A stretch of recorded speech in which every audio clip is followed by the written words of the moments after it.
Craig, thank you so much. I said good morning to everyone, but we should say good afternoon, good evening to Craig. He's in Melbourne at the moment and it's 6 p.m. there. So thank you so much for making time for us. We are looking forward to this.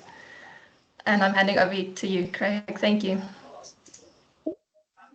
Thanks very much, Liz, and great to be back joining you. I've just flown into Melbourne from the Gold Coast this afternoon, so please bear with me. I'm presenting to you live from a cafe just outside the airport. And let's just hope the tech works, but I have faith and I'm sure you do too.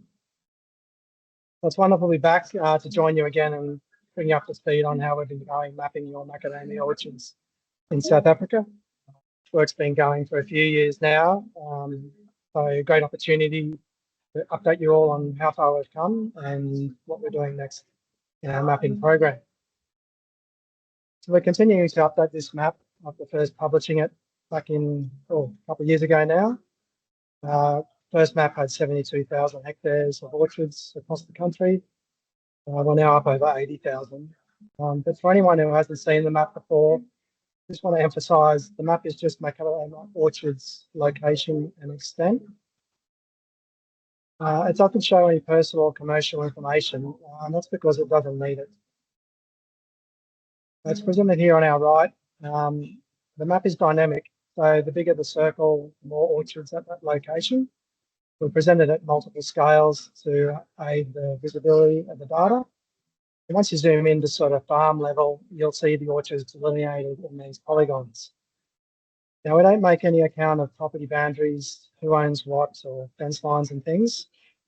We simply just delineate where the trees are and where they border one another. You might have a farm adjoining another grower's. They may dissolve across boundaries to form these bigger features. So that's showing 158 hectares of orchards within that feature there. The minimum mapping unit is give or take about a hectare. Sometimes we'll go a bit under that depending on where we are in the map. All right, so we continue to update the map to maintain its currency. The original baseline, we can't just leave it at 72 because your industry is growing. We'll work on that map at our desktops in Australia progressively throughout the year, and we'll publish updates twice a year.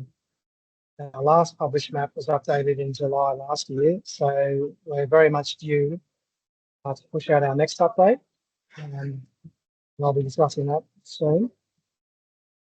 How we update the map, we manage our program by province, so it rolls around. It's typically based on the currency of the features that we map. Now that varies depending on where we are in the country. I'll turn a little legend on because I know what those colours are, but you don't. So each little square is a map tile, and within that tile, we'll record what's the oldest feature we've got in the map based on imagery and field validation reviews to map that feature. And so we'll target the older features in the map so that we can get the currency up.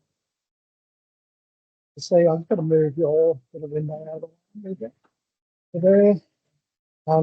So through the eastern and western case, some of the oldest mapping currently, and up into KZN as well. It's not just the imagery we use to update the map. I'm going to show some examples of this later as well. We'll action feedback comments where you bring to our attention where you see missing features in the map.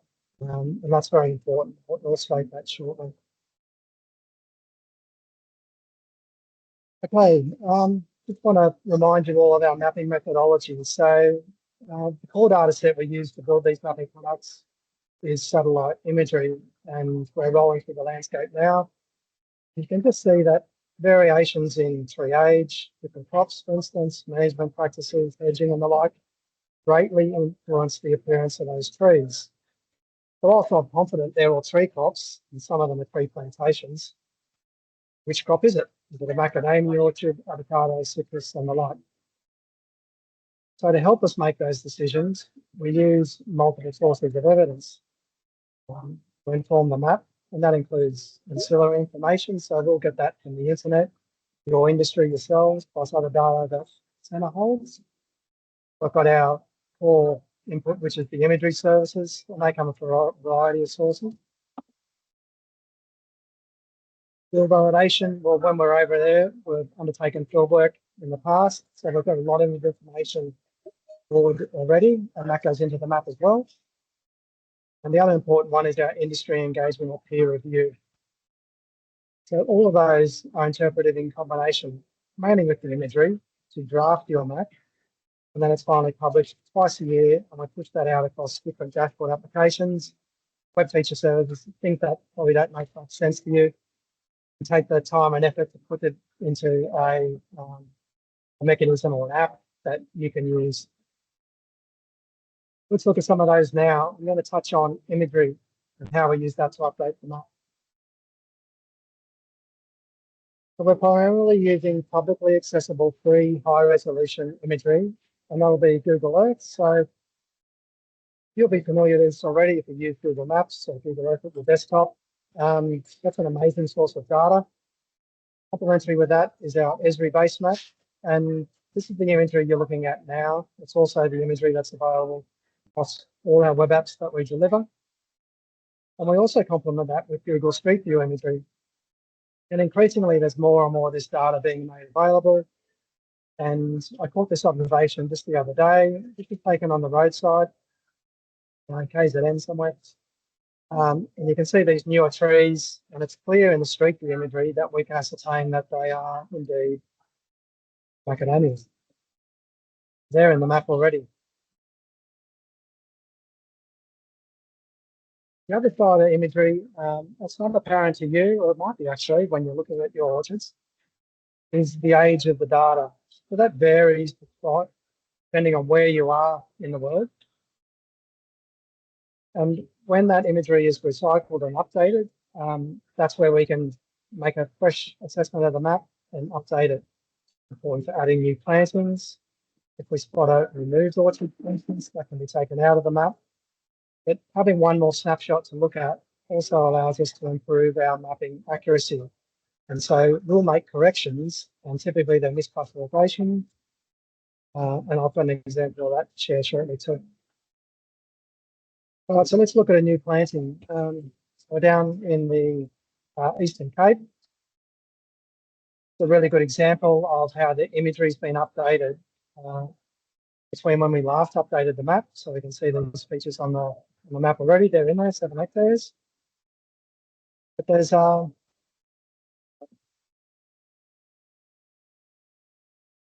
sure if you can see the new trees in the landscape there, but I certainly can because this is my day job.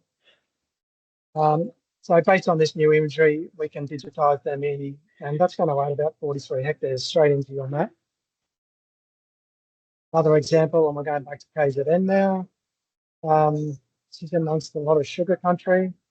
Again, this imagery has been updated since we were last here.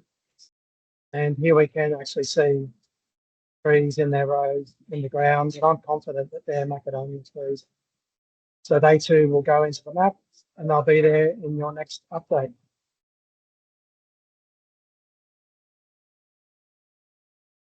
The other information source that's so very valuable to building an accurate and current map is our industry engagement. So we support that through the SAMAC Industry Engagement web app. And it allows you to review the map, and if you see an issue, something's missing, incorrectly mapped, or you're planting in your orchard, this is the tool to use to let us know. So I've got it loading up here on the side. When you load this up, just some information in the splash screen there. It actually allows you to add some comments on the map. If you've used this already, and many of you have, we've received nearly 1,200, which is a lot. We'll interpret this information in combination with imagery, and we're going to take them. One thing to highlight is we've just updated this app so it now supports mobile devices, and I've got a little chance to demonstrate that with you shortly. All right, so got some examples of where your industry engagement has helped to improve the map. So it's very, very important, and it's essential actually if we're going to map new plantings rather than wait for new imagery. Without you bringing them to our attention, we can't see them because they're not in the imagery that we're looking at. So some recent examples of that. Here's a feature on the ground that has been added to the map. And we can see an observation here where an orchard boundary was plotted on. You told us it was a Mac orchard, which is excellent. And that's already in the map. Quite a big orchard that. Another example, and I wanted to highlight this, it's particularly important where there's something different going on. If I was mapping this at the desktop, I wouldn't think these are macadamia trees. But here's a recent industry engagement comment that's been sent in. That's letting us know that this is a high density planting. So that's different. And this sort of information is essential if we're to pass that as macadamias and make it count in your map. Because without it, I wouldn't be putting it in there. But that information now will go into our little database and we can look for those sort of features elsewhere when we're mapping it. The other important aspect is future plantings. And there's a bit going on around here where some orchards, this orchard has already been extended with new plantings and they're in the map already. But you've got this gap and the comments suggest that they're going to propose some new plantings in 2024. The currency of that imagery isn't yet showing the new planting, but we could look at other Forza satellite imagery, and if I can detect a land use change going from the sugar that I can see in the image into a orchard, then we can add that into them. The other component of our industry engagement allows us to improve the accuracy of the map, and this is to correct misclassifications. It's an interesting part. I think I'm in KZN still, but you've got some netted trees here, which is unusual for macadamia. And each of these little observations have flagged those as macadamias, as otherwise I would have been originally, I haven't gone back to check, but I'm sure they were in the citrus. But over here, I wanted to illustrate these areas on the map, which have been removed because they're citrus. So that's excellent feedback. It allows us to improve the accuracy of the map. We don't want to misrepresent the area of macadamias by including citrus. That's not cool. And there's another one over there too. So again, if you see a feature in the map that was mapped as max, and it isn't, you can use this tool, bring that to our attention and we'll fix it. All right. So a little change of pace and we'll move into applications of the map. The given location is the foundation for bringing information together. The map is spatial. So we can use other spatial data to analyze it and look at some real applications.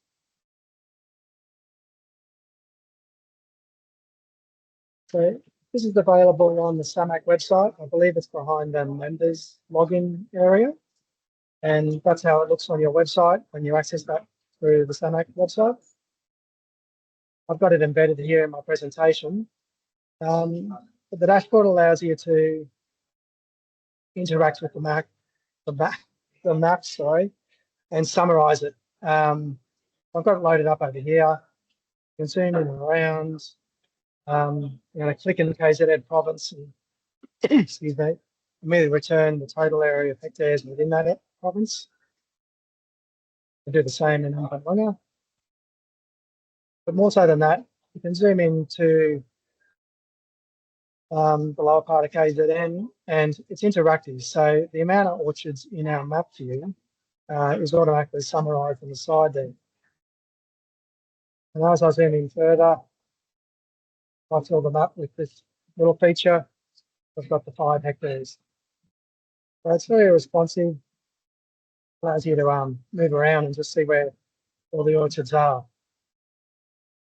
The other key feature of this app is when you're using it, you might notice something that's not right. And the more you use it, the more you'll find. So we've included a little link there on the right. I've just hovered over it and it's gone blue. There's something missing or incorrect. And if you click that, it will launch the industry engagement web apps and allow you to find that picture again and then add a comment and let us know and we can fix it. I've included this example because I had the data on my desktop. Presented this at the Pecan industry event last year. So the map supports your biosecurity preparedness because you know where your orchards are. So in the application of your preparedness for the shot hole borer, this map is currently showing the location of hosts identified by the body. And when you overlay that with the map, you can immediately see where you need to be managing your risks and monitoring. Come right into orchard level, it'll become apparent that there are some hosts right close to some orchards. Biosecurity is a fundamental application of the map. SAMAC have also asked us, and we've built this map based on our research in Australia, to understand the planting year of all orchards in South Africa. So based on a model developed by the Centre, we can now predict the planting year of all orchards right back to 1988. It's using a time series of satellite imagery from the Landsat satellite. And our recent advance in R&D have allowed us to predict the new plantings, which is fantastic. So like the previous dashboard, it works in much the same manner. You'll have to get in touch with Araya if you're interested in seeing this. But again, if I click on KZN now, first dashboard shows you your area in hectares, but now we're also presenting the breakdown in hectares by planting year. You can run across and see the two, what we think are peaks in new plantings, again more recently. And we're also driving a hectare for non-bearing orchards based on the extent of those that are relatively more than 5 years. But how that looks on the map when we zoom in, the darker colours are older orchards and the lighter colours are newer plantings. So it's a really interesting map now with a lot of powerful information in it. There's an orchard that we predicted was planted around about 2018. So we're doing further work to improve this mapping product. And where you see differences, again, you can use something missing or incorrect, bring that to our attention. And if we've got the planting year wrong, please let us know and we can use that in our training data to further improve the model. All right. Now, the customer presentation today is to get you to use the industry engagement web app. We really need you to check that, review the map that we've built thus far, and if something's missing or incorrect, you can use it to let us know. Now, you can find it on your dashboard, on your website, off that little button link. You can also find it at our website, along with some other products there. You're welcome to have a look. So let's just do a little demo of this now. I've got it loaded here in my presentation. So I'm just going to click past the splash screen and we'll zoom on up. Now, this is the experience you'll get on your desktop. So when you're using this on your laptop or home computer, this is exactly the same experience you'll see. And what we're encouraging you to do is, well, you can find your orchard, but I went looking earlier today to one of my favourite places to visit in Bolito. So I've just zoomed that location. Just going to go a bit back up in the hills. As I was looking around here and I went, oh, this will be a great example, Craig, to share with our SAMAC webinar. All right, so we've got some existing features in the map. We can query them. It tells us there's 24 hectares there. But I can already see some new trees. And just going to scroll this up and look at it. Yes. Okay, so there they are. So here's one example. Well, are they macadamia? I think they are. You might know different. But here's where we can add a comment. If you just click on the little plus sign, it's pretty intuitive. And we can place a pin on an orchard and it says click on the map to add a point. So here's where you can do some mapping. Just going to drop that there, Max here.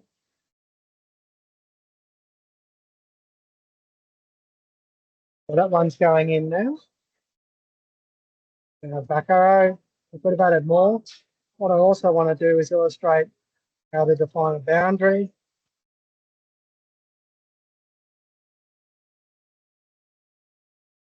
Double click to finish. We'll have everyone mapping soon. Into here. It's that easy, and away you go. But those ones are easier. Just going to close that now to get. What's more difficult from our perspective is when you can't see the trees in the imagery because the imagery is old. And that's going to be common. We see that all the time because we're bouncing around between different images. And I needed to find a little down. Here we go. Yes. Now, I found this point where the imagery changed. As I zoomed in, we're back to sugar. So that's an older image. It's not an artifact. It's a genuine, that's what the Esri base map is serving us. But if I come out of zoom level, I get a more recent image and I can see the changes with more trees in the ground. So that's not uncommon. It might have been over here, and this orchard may now be planted out, was sugar. So in that instance, you can put a pin on. What we'd really like you to do is actually, and rough is fine, just draw it on the map because you'll know where they are. Now, this could also be a future orchard.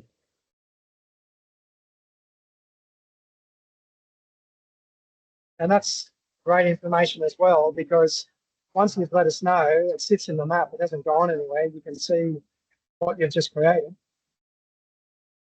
There it is, it's on the map. And we received that at our end here, and we can action it, interpret it. So it's important to make the distinction. You're not editing the map, you're adding your feedback to the map that we interpret. But I hope you get some joy out of it, because this is what we do for our day jobs. It's easier than growing trees, I think. All right, so that's the desktop experience.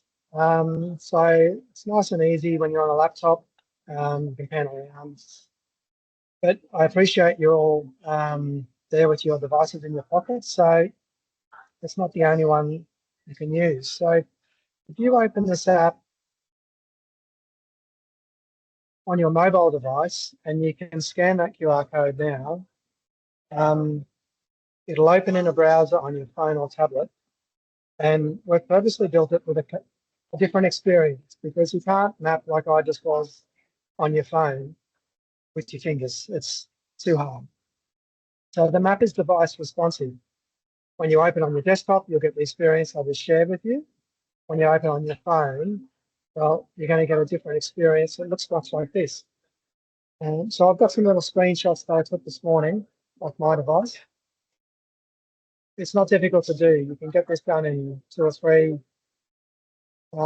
quick steps, and it'll open up first here. You just click past the splash screen. I think there's 2 buttons to click, next and OK. And then you'll be right where I was, looking at the same map, the same data. In fact, you'll see the comments that I just put in live. And there's 2 little tools that I've highlighted there. The first one in the bottom right, zoom to your location. So wherever you are, it'll use the GPS in your device and zoom straight to where you are. So if I click that in the map above, it would have come to where I am here in Melbourne. It's a long way from where you are. And the other button there is the green plus sign, so that's where you can add a comment. So once you've zoomed up to your orchard, find it on the map. If you click the green button, we're now up to step 3. And it'll open, it'll add a comment tool, and you need to swipe it up so you can see, well, do you want to put a pin on the map, or do I want to draw my orchard boundary on the map? It's up to you, I don't mind. And once you've decided, you click on that and you can follow the prompt. The experience is exactly the same. Just put your points on the map. Here it is in step 4. On step 5, I've drawn a feature. I've added my comment, click create, and then you're done.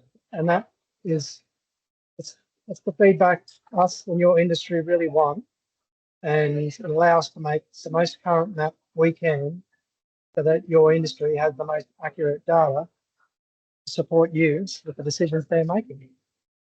And that's where I'll leave it. So I'll put the QR code back there. And I'm really hopeful a lot of comments are going to come in, because our job now is to update the map based on all the feedback you're about to contribute. And we're aiming to submit or publish our next update in the next few weeks. So the sooner we have that, the better the mapping product will be. And that'll include a revision of the plan to year prediction as well. So thanks very much, Liz. If you've got any questions, I can try and take them. But thanks very much for listening and joining us today. Thank you so much, Craig. Yes, anyone that has any questions? Yes. My name is Koza, Ruel Koza. My farm is in the Hazy View, White River area. I needed to know how you do the mapping where the Mac orchards are interspersed amongst other orchards, and then okay. and the other orchards are somewhat dominant. Well, great question. So it's not easy is the short answer. So if you refer back to our mapping methodology, we'll use multiple sources of information. So the street view imagery is one we can use to get our eye on what's an avocado orchard and what's a macadamia or another one. But once we've got that information, it helps us with our imagery interpretation. And we've got very good at this. We can get pretty close to discerning an avocado orchard from a macadamia one. The trees are different. They might be subtle, but we're confident we can get that right. We've also got our field data set, but I mean, you can't see this information, but we'll use it ourselves with our desktops to build the most accurate map we can. The key to that, and it's this industry engagement. If you reviewed the map, looked at your orchard, if it's all good, great. That's another thing. If the map is right, let us know, because that gives us certainty. But where it's wrong, and we've got avocados in there as macadamia, well, you can let us know, and we'll remove them from the map. Yes, so just to add on to that, we're also making a lot of, we depend a lot on you guys as well to help keeping this correct and updated as well. So if you see something on the map that is avos, then please comment and log that as well. I see there's a question in the chat. Craig, can you see the chat? Yes, I want to find the chat. You might read it out, please. Yes. Craig, have had some issues with Google Earth imagery shifting slightly so the overlays don't quite overlay the captured polygons observed in other mapping programs. This is Andrew Sheard. Right. Hi, Andrew. Use a different imagery provider. Wondering how the Esri base maps compare. It's an artifact of their imagery. Yeah, there's nothing you can do about it. So if they've shifted by, be interested to know. If you send me the coordinates, I'll have a look and be interested to see where you're looking at. Generally, it's very good. Any other questions?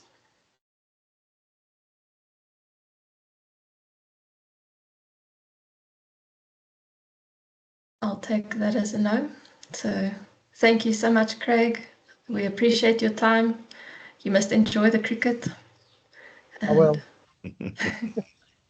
So thank you. And thank you to everyone for joining us. We look forward to our next webinar, which will be announced at some time. So thank you. Thanks for joining. Cheers, Liz. Thank See you you. soon. Keep well. Bye. Okay. Bye-bye. Cheers.